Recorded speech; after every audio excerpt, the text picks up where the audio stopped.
So everything that comes in between you has the potential to push you further away from each other. Second, I miss all the stuff I used to have to go do before we had to be closed up here together in the pandemic, because everything else came first, and now you got to put them, in that second spot, and it's like, oh, I'm not sure how to do that. I'm not sure if I want to do that, and then they left. Yep. So you got to fasten together, because you could be married for years and not fasten together. Mm-hmm. So your spouse is right under God. After that, third is your children. Yep. So if you're married and you have kids, your spouse comes first, then your children. And children need love, they need direction, they need provision, and they need discipline. Go to Ephesians chapter 6. Ephesians chapter 6, and we'll look at verse 4. And you fathers, do not provoke your children to wrath, but bring them up in the training and admonition of the Lord. So, admonition and training, or nurture. Now, this version here uses training, but nurture is in the King James Version. I want to go with that because you read this scripture and you think automatically it's like, I don't know if you can say this in church. You can say, Dad, don't piss off your kids in church. I don't know if you could say that, but in case you can, I don't know. I won't say that. Don't tick off your kids, but pet on them. It's okay, little Johnny. No, it's all right, little Johnny. That. Hey, it's okay. It's okay, you don't buddy. do that with our kids. It's okay. It's all right, buddy. It's all right. No, I hate that. But when you go to the mall shopping, that's what you hear parents do. It's okay, buddy. Okay, wherever you want to go. But I looked up that word nurture in the Greek because you got to figure out that the Old Testament was written originally in Hebrew. It wasn't written in English. It was translated into English. The New Testament was written in Greek, and it was translated into English. So the original in the Greek, nurture, is the word paideia, which means tutoring or disciplinary correction. So our English word for nurture is a little different by definition than the Bible definition of nurture. Training and discipline.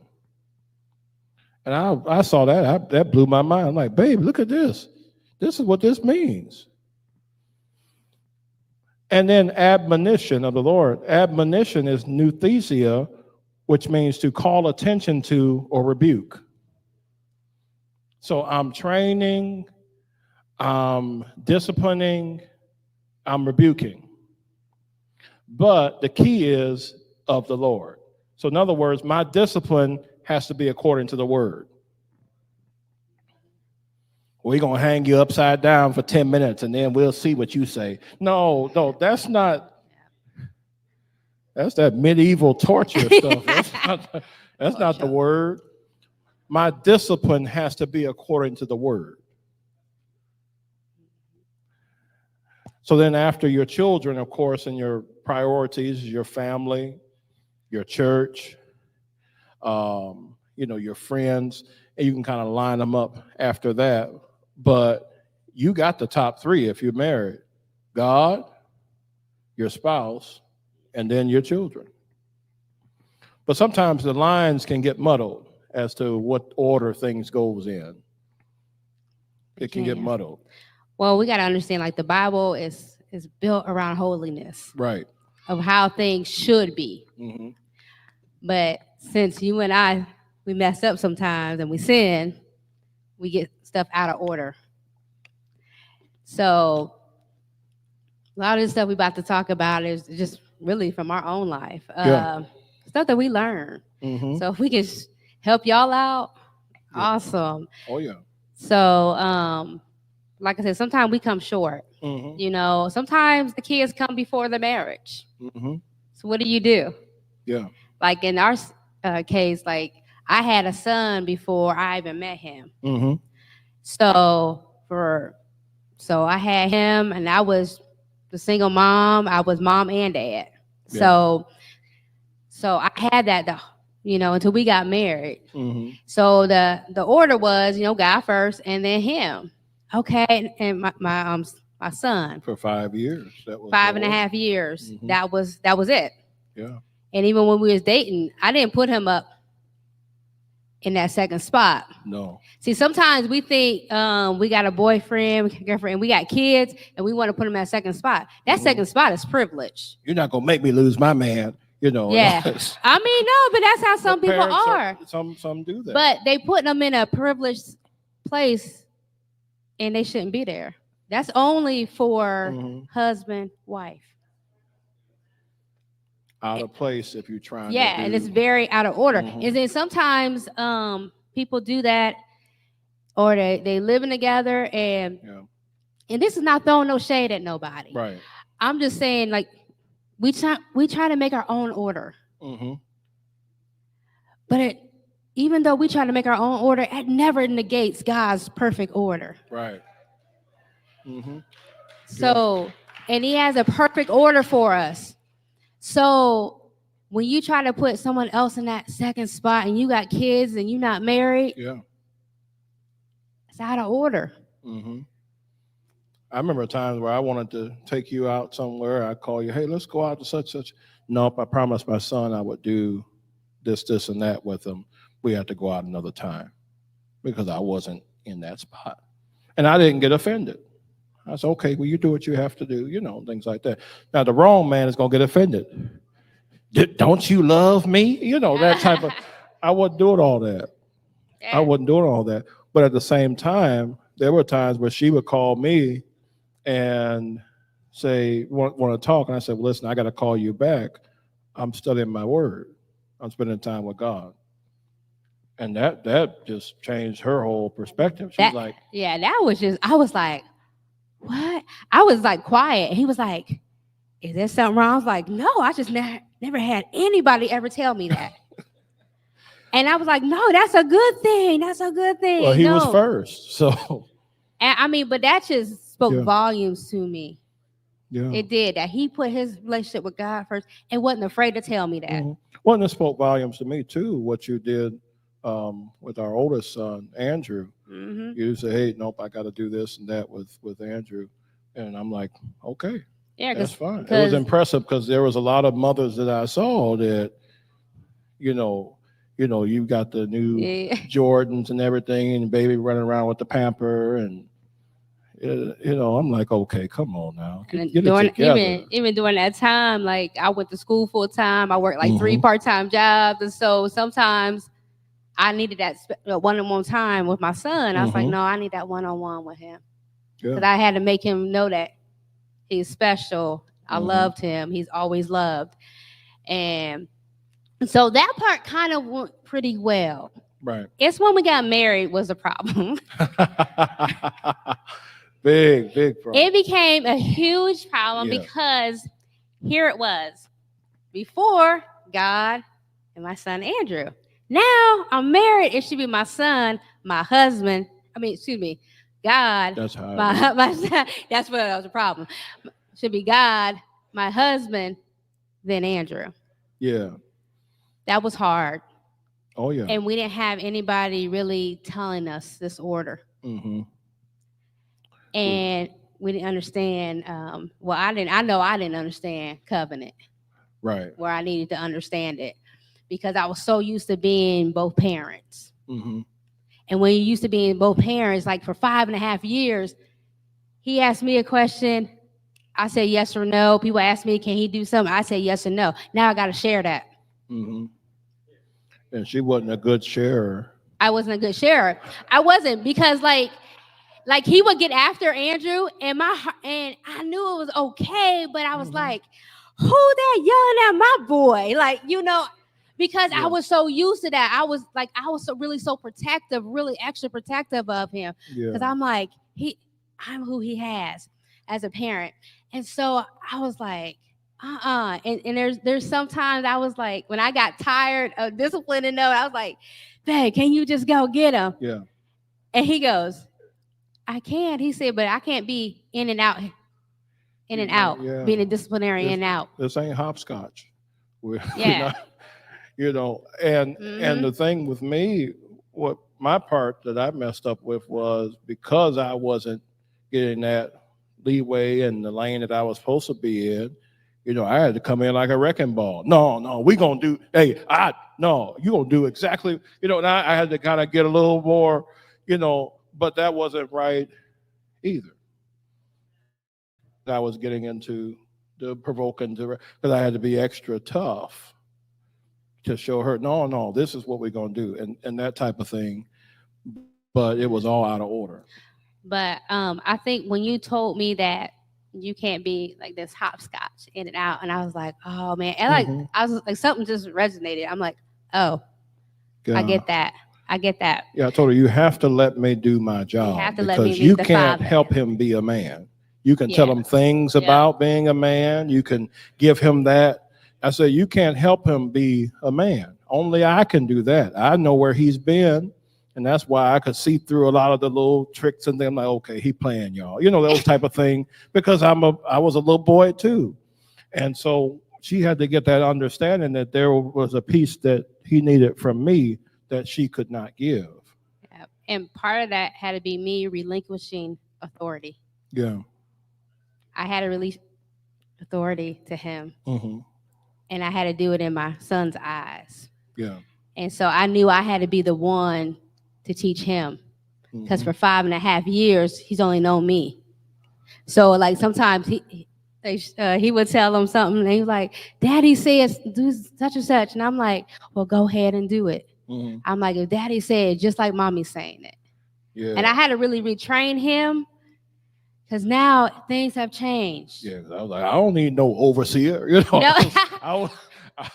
I would just get like, Yeah. hey, I pay up in here. Yeah, I I don't know. need no. Hey, I wasn't all like this before. I was more Yeah. street than anything. Like, no. Yeah. Yeah. That's the Cleveland. It comes out of It you. comes out. The land is there. So I wasn't gonna take no mess. Yeah.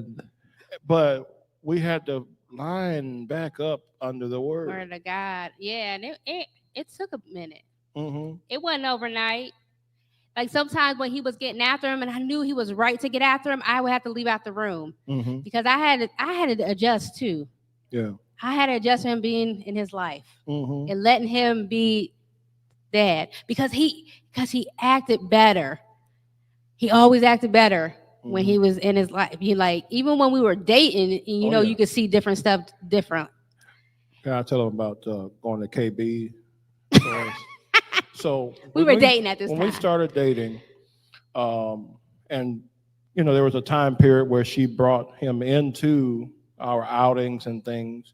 But I didn't do that with that. She at didn't do it first, like yeah. day one. She took her time with And that. he didn't call him daddy until No. like a week before we got married. Yeah. Yeah. Yeah. Yeah. He didn't. Because I wasn't, Matter of fact, he was like, "Are you going?" He's like, "Babe, when he gonna call me dad? We about to get married." I was like, "Oh, my bad, my bad." He ain't gonna be calling me. No, I'm like, he gonna be Mr. Such and such or something. I ain't gonna be no. He like, he ain't gonna call me Shelton. I was like, ain't gonna be or Shelton. I was like, babe, I was like, you can call him daddy. He's like, oh, okay. Yeah. So, oh man, I was a mess. Yeah, he was. No. But pride goes before the fall. And so we went to KB's. This was our first outing with him. And so we went into KB Toys in the mall when they had toy stores that existed. Not no more, but they used to. And he proceeds to drag her all around the store, pulling her all around the store. I'm like, oh, this is interesting.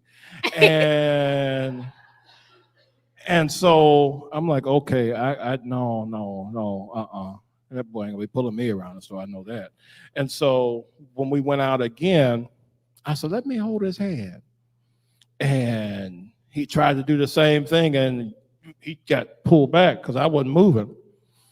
And I said, listen, I'll take you wherever you want to go, but you have to ask me, hey, can we go over there? Can we go over there? And he learned quick. Can we go over there? Yep. Boo, boo, boo, boo. And so then when she had taken him out, like without me, and he was trying to drag her around, she's like, you're not going to do all that for him. And he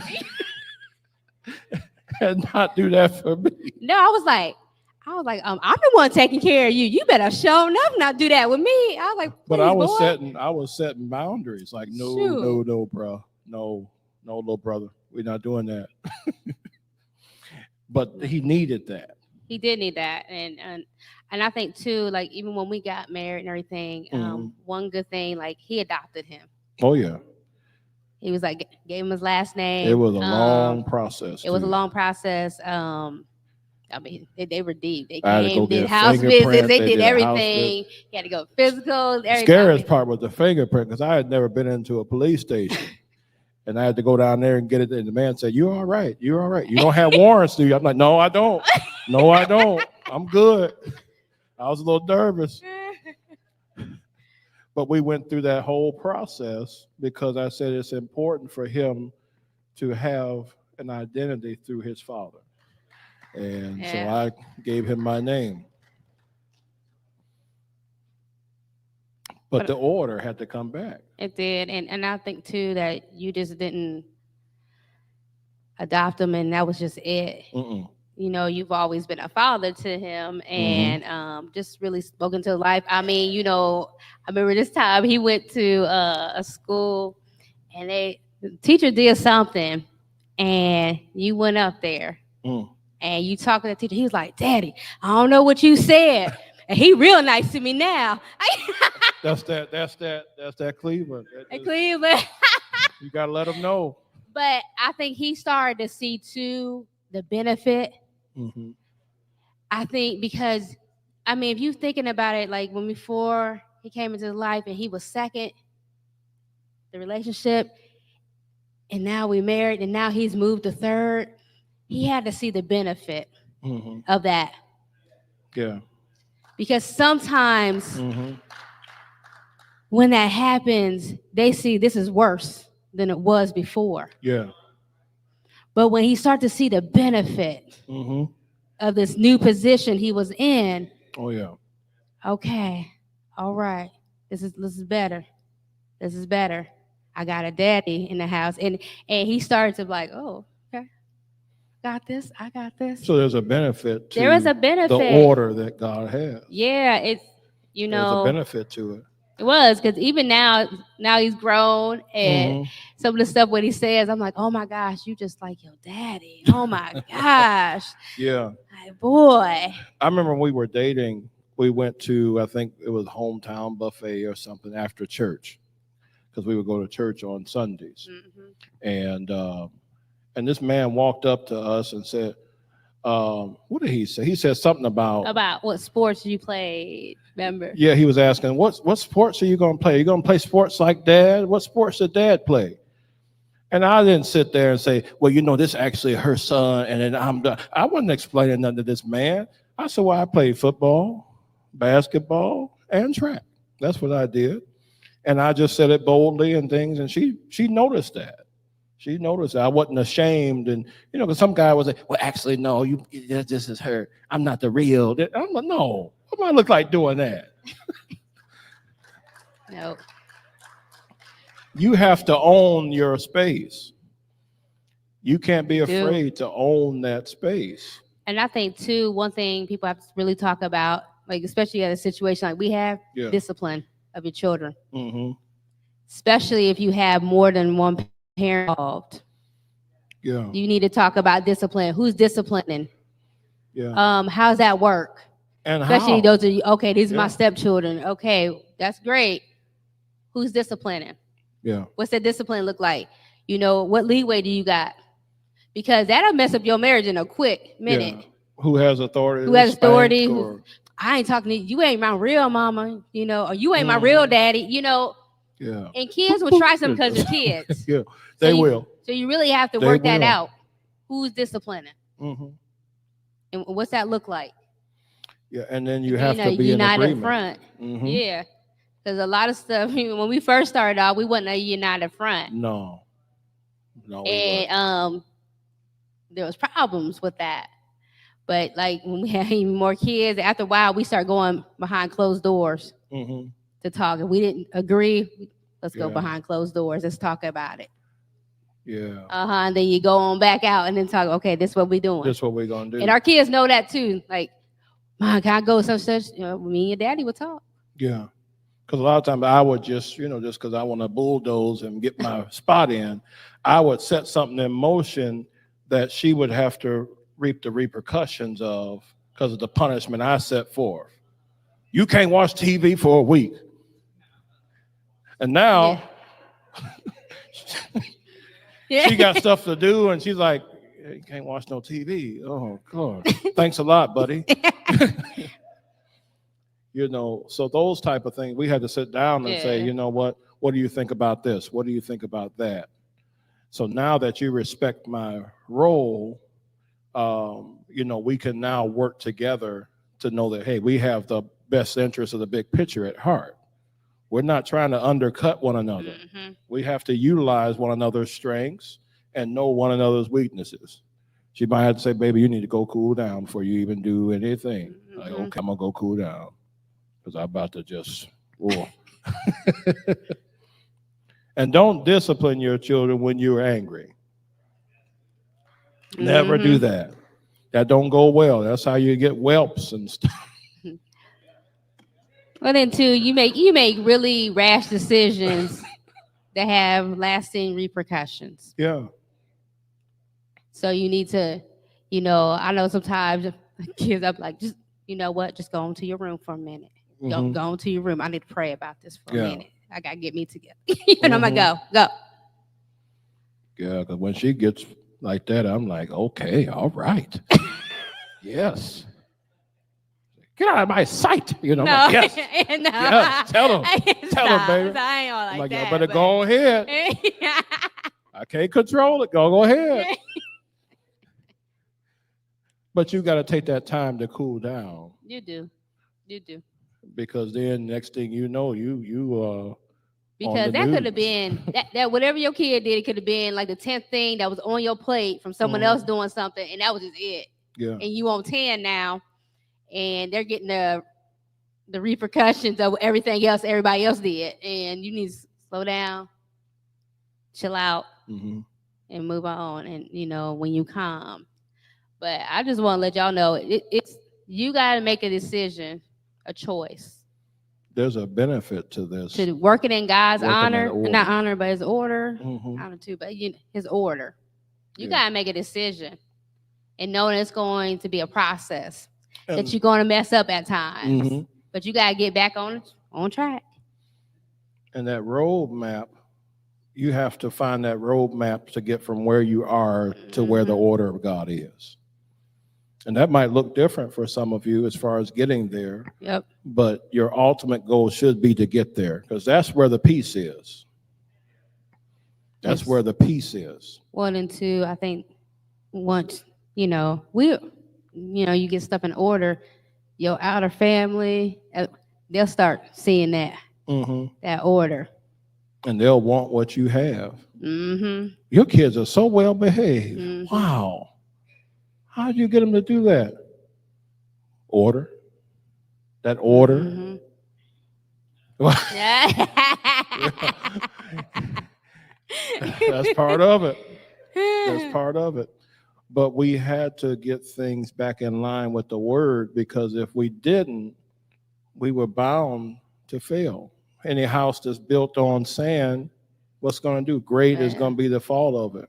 So we had to put that house, we had to prop that house up, have that tractor trailer take it back, and put it on top of the rock. Because sometimes you deep in that sand. Get that tractor trailer, jack that thing up, and let it drive it right to the rock. What's that song say? I go to the rock. Yeah. You got to get back to the rock, which means, as for me and my house, God is going to be, First. it all goes back to him. Mm-hmm. You got to get this thing in order. Amen. So don't forget that order. And you may have to watch this again and do what you need to do. But if you're out of order, or if you're like, man, you kind of going through some of the things we went through in the beginning, get that order situated. Learn from what we went Learn from, through. Yeah. they say, some people say experience is the best teacher. No, learning from other people's experience is the best teacher. You don't have to go through everything. I don't want to get the brakes beat off of me trying to learn it when I can hear you say it and pick it up. Amen. So learn from our afflictions. Well, thank you for tuning into the broadcast today. I know that you heard a word that's going to change your life. One of the things here at Spirit of Faith, we say that we inspire, empower, and equip people to walk in their purpose. And we just believe that the word that you heard on today is going to help you walk in your purpose. But in order to do that, everyone needs a pastor. And we want to reach out to you as the pastors here at Recharge Cafe to let you know you need a pastor, because it takes another man or another woman to take someone to their next level in life. And not only that, there's going to be times in all of our families where we have trauma, where we have stuff happens, right? And you need a pastor. You need someone to pray with you. You need someone that will help take care of your family needs. And we're here to do that for you. Whether you're near or far, you can be part of what we're doing here. So there's information at the bottom of the screen. You can reach out to us and contact us, either myself or Pastor Brenda or the Tufts, Pastor Shelton, Pastor Emily. We have pastors here that we love you because we love God, and we want you to have the best in your life. So we just look forward to hearing from you.